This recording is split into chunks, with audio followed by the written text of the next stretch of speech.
Welcome to our deep dive into strategic migration, the political tactic that moved thousands of newly arrived migrants from border states to non-border urban centers, often sanctuary jurisdictions. In this video, we examine how this tactic reframed the immigration debate by transforming a distant policy challenge into an immediate urban crisis. We will move step by step, covering strategic intent, operational effects, manufactured justifications, and the polarized policy debate.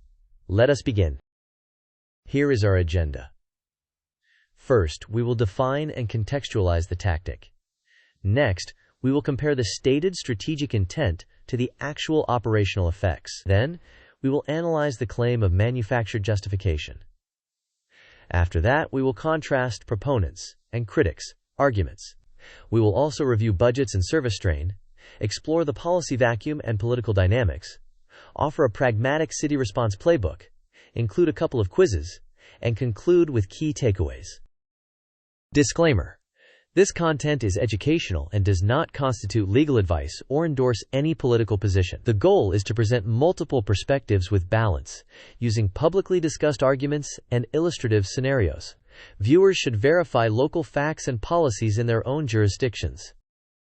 To set the context, some border states coordinated large-scale transfers of newly arrived migrants to urban sanctuaries. As a result, what had been seen by many urban residents as a distant border issue became a local and immediate challenge. This shift changed public attention and political incentives across the country.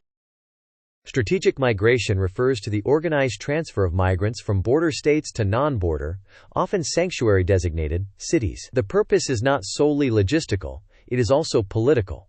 It reframes immigration as an urban management problem rather than a distant border concern. The visibility of bus arrivals and the strain on services drives intense media coverage and public debate. Proponents often state the intent is to relieve border communities and pressure federal actors to respond. In practice, the transfers create immediate capacity strain in receiving cities. Housing and shelter systems, legal aid organizations, healthcare providers, and school districts are forced to scale rapidly. This triggers emergency spending, emergency contracting, and political backlash as constituents experience service disruptions or higher local costs. Proponents argue that existing federal policy is inadequate, and sanctuary commitments must withstand real stress. They claim shared responsibility demands distributing arrivals. Critics counter that the tactic uses vulnerable people as political props, manufacturing an urban crisis to justify new enforcement or management regimes. They argue it erodes trust in local institutions and harms social cohesion. Both sides agree that federal policy gaps and funding constraints are central.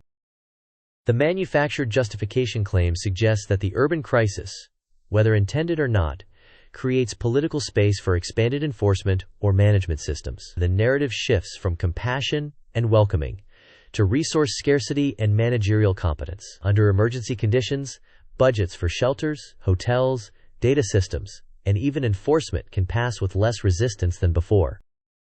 This pie chart is illustrative. In many cities, emergency allocations grow quickly for shelter and temporary hotel placements. Legal aid, healthcare, and education also require rapid funding growth. Meanwhile, administration, coordination platforms, and enforcement components can expand as leaders seek control and accountability. These reallocations often redirect funds from planned programs to crisis response.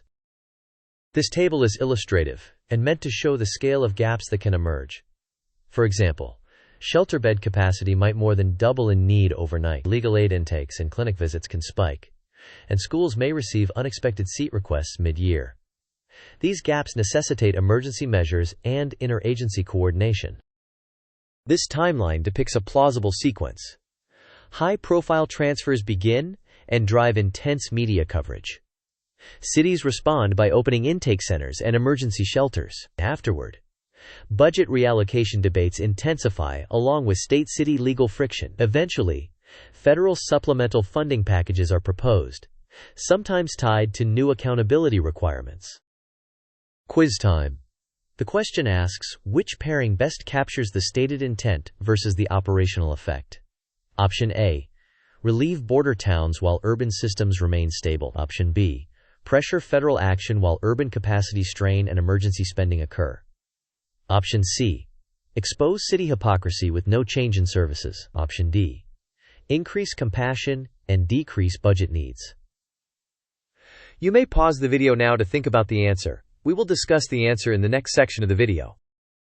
The correct answer is pressure federal action, urban capacity strain, and emergency spending. This reflects the stated goal of influencing federal policy and the operational reality of immediate municipal pressures. A policy vacuum occurs when federal rules are unclear or funding is insufficient. This creates uncertainty for states and cities, which then dispute responsibilities and costs. Media coverage intensifies these conflicts, encouraging partisan interpretations. The result is an urban crisis frame and costly, sometimes reactive, interventions. Cities can respond by setting up a multi-agency incident command structure and public dashboards to maintain transparency. They should expand shelter capacity through time-limited contracts with pathways to housing stability. At intake, triage legal services, medical screenings, and language access are critical. Education departments need seat mapping and rapid enrollment supports. Intergovernmental cost-sharing agreements and federal reimbursements can offset costs. Finally, proactive communication reduces misinformation and builds trust. Here is the second quiz. The question asks, which approach best reduces political backlash and service bottlenecks? Option A, ad hoc contracting without public dashboards. Option B, time-bound shelter expansion paired with transparent metrics and exit pathways. Option C, cutting legal aid to save money. Option D, avoiding federal reimbursement processes to stay flexible. You may pause the video now to consider your answer. We will discuss the answer in the next section of the video. The correct answer is time-bound shelter expansion paired with transparent metrics and exit pathways. Transparency and defined timelines help address accountability concerns and reduce bottlenecks, while exit pathways prevent indefinite emergency stays. Key points. This tactic reframes immigration from a border issue to an urban governance crisis. The operational effects are immediate, including capacity strain and emergency spending. The manufactured justification perspective claims the crisis enables expanded enforcement or management. Policy vacuums and funding gaps exacerbate tensions among governments. Transparent, time-bound, data-driven responses help contain costs and maintain public trust. In summary, we compared the stated intent of relieving border communities and pressuring federal action with the operational effect of urban strain. We explored the manufactured justification claim, contrasted proponents and critics' arguments, reviewed budgets and service pressures, and presented a practical response playbook. The broader theme is that policy vacuums transform cities into the front line of immigration politics. Thank you for watching.